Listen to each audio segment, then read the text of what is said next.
इस दास के बताए अनुसार ये सिलेबस आप करते रहोगे, अपना दैनिक कार्य भी करते रहो, परमात्मा में विशेष रुचि बनाओ।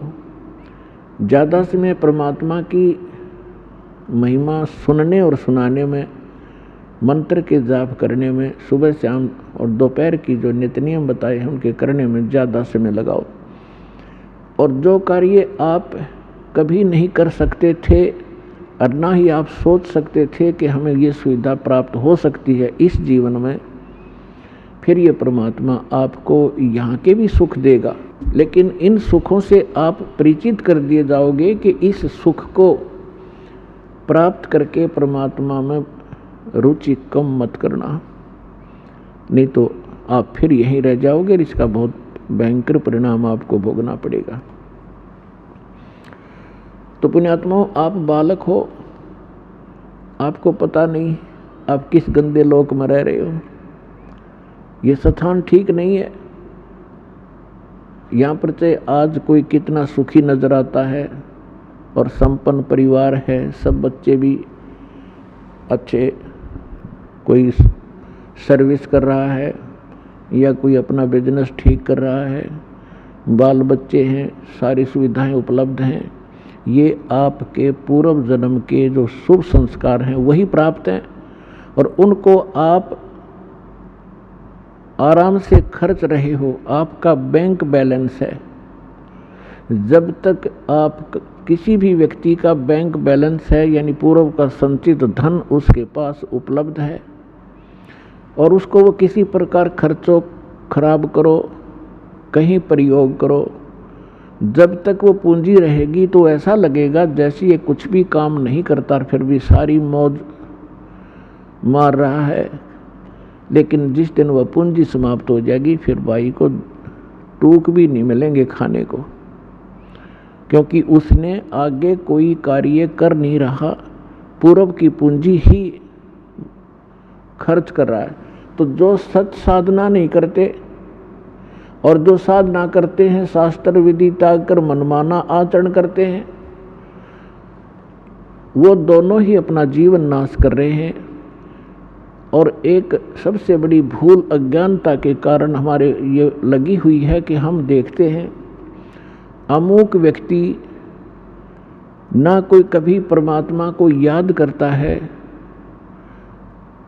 और ना कोई ऐसा धर्म कर्म करता है, सारा दिन अपना मस्ती में रहता है, घूटी लगाता है और फिर भी उसको सारे सुख प्राप्त हैं, परिवार भी ठीक है, बच्चे भी ठीक लाइन पर लगे हुए हैं और सब संतान भी है, पोता पोती सब कुछ है।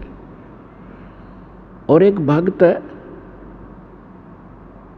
वो सब भक्ति भी कर रहा है, दान धर्म भी करता है, सत्संग में भी आता है और उसको फिर भी कोई ना कोई ठूठा होती रहती है, कोई ना कोई कष्ट घेर ही लेता है। अब बगैर ज्ञान के, बिना ज्ञान के प्राणी यहाँ मार खा जाता है। वो ये सोच बैठता है क्या फायदा इस भक्ति का, ये व्यक्ति सामने वाला कभी राम नाम लेता नहीं, कोई धर्म नाम की चीज ये जानता नहीं, इसको सारी सुख प्राप्त है और हम सब कुछ कर रहे हैं, फिर भी कोई ना कोई दुख आ ही रहा है। तो पुण्यात्माओं, इस ज्ञान को आधार बनाकर जीना जो भगवान ने बताया है। उस प्राणी जो सुखी है कभी भगवान याद करता नहीं, ना कोई धर्म करता है, शराब भी पीता है और भी सारी बकवाद करता है और फिर भी आपको सुखी नजर आता है। उसकी पूर्व जन्म की बैटरी चार्ज है और वो घनी चार्ज कर रहा है, पिछले जन्मों में घने पुण्य दान किए हुए हैं। तो परमात्मा किसी का कुछ रखता नहीं है, जिसने जैसा किया है उसका फल पूरा ही देता है।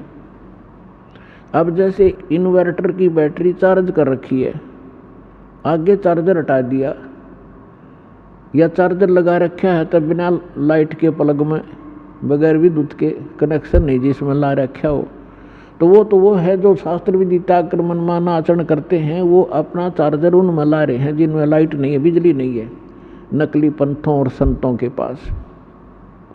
गलत साधनाएं करते हैं। और जो बिल्कुल नहीं लगा रही चार्जर, साधना करते ही नहीं, वो फिर भी सुखी हैं, तो वो बैटरी चार्ज है उनकी। और जो नकली स्थान पर प्लग, जिसमें बिजली है नहीं, उसमें प्लग लगाए बैठे हैं और वो भी सुखी महसूस करते हैं अपने आप को, क्योंकि उनकी भी बैटरी अभी चार्ज है, लेकिन वो चार्जर ठीक नहीं है। और जो नहीं लगा रहे वो भी ठीक नहीं है। जब तक उनके पूर्व जन्म के पुण्य चलेंगे तब तक तो वो सुखी नजर आएंगे। और जब शुरू होगा पाप का दौर, कैर पे कैर टूटेंगे उनके समझ में नहीं आओगी अब बन क्यों कर गई, हमारे साथ क्या बन गई। तो भक्तों को इस बात को ध्यान रखना चाहिए कि परमात्मा, यदि आपको कोई कष्ट भक्ति करते करते भी हो रहा है, एक आधा अनजान भक्त कहता है जी मैंने पाठ भी करा दिया, जोत भी बोल दी, सारा भक्ति भी कर रहा हूँ, 1 साल हो गया है और फिर भी मुझे ऐसा हो गया, मेरी भैंस मर गई, कोई लाभ नजर आ नहीं रहा। अरे भले आदमी, यह भी कोई बात कही आपने, तो बिना समझ का आदमी ये बात कर सकता है व्यक्ति। जैसे सर्दी के मौसम में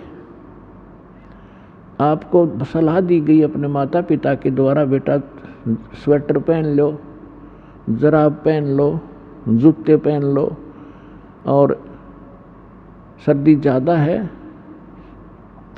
अब जराब भी पहन रखी हैं, जूते भी पहन रखे हैं, कमीज मोटा पहन रखा है और स्वेटर भी पहन रखी है, और फिर भी सर्दी महसूस हो रही है।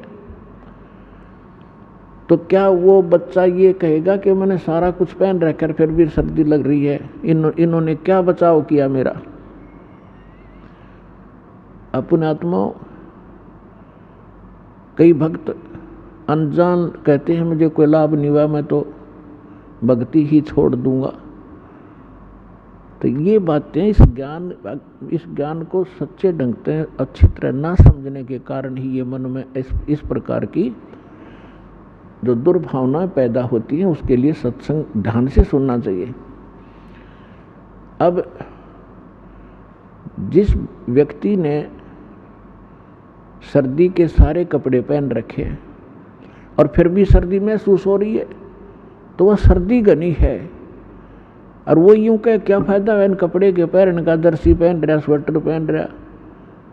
तो उसका समाधान ये है कि यदि ये ना पहन रखे होते तो नमूनिया होकर मर जाता है। तो पहले इन्होंने अपने सत्र का बचाव कर रखा है आपके, लेकिन सर्दी घनी है या लगती रहेगी, हानि नहीं कर सकेगी आपको अब। और ये ना पहन रहा होता तो नमूनिया होकर मर जाता। तो पुण्यात्माओं, जो भक्ति आप कर रहे हो, साधना कर रहे हो, पुण्य करते हो, दान करते हो, ये आपको स्वेटर, जर्सी और जुराब पर आई जा रही है, और फिर भी कोई हानि हो रही है तो होने दो वो, क्योंकि आपके पाप कर्मों की सर्दी घनी है, लेकिन वो हानि नहीं कर सकती। थोड़ी बहुत आपको आभास अवश्य होगा, जैसे हाथ ठंडे हो गए, कान्ना का ठंडी ठंडी हवा लग रही है, लेकिन हानि नहीं कर सकता आपको, क्योंकि आपने बहुत बचाव के कपड़े डाल रखे। इस बात को ध्यान रखना। और दूसरी बात ये है कि कबीर परमेश्वर जी कहते हैं, हमारा दिल डांटने के लिए, दिल डांटने का मतलब इस मार्ग पर स्थिर रखने के लिए और यथार्थ ज्ञान बताते हैं। कबीर सुख के माथे पत्थर पड़ो, जो नाम हृदय से जावे, बलिहारी उस दुख के जो पल पल नाम रटावे। अब परमात्मा कहते हैं, इसे सुख के आग लगे भाड़ में जावे, जिस तो भगवान की भूल पड़े, आपका नाम याद ना आवे परमात्मा, ऐसा सुख मत देना। और बलिहारी व दुख के जो पल पल नाम रटावे।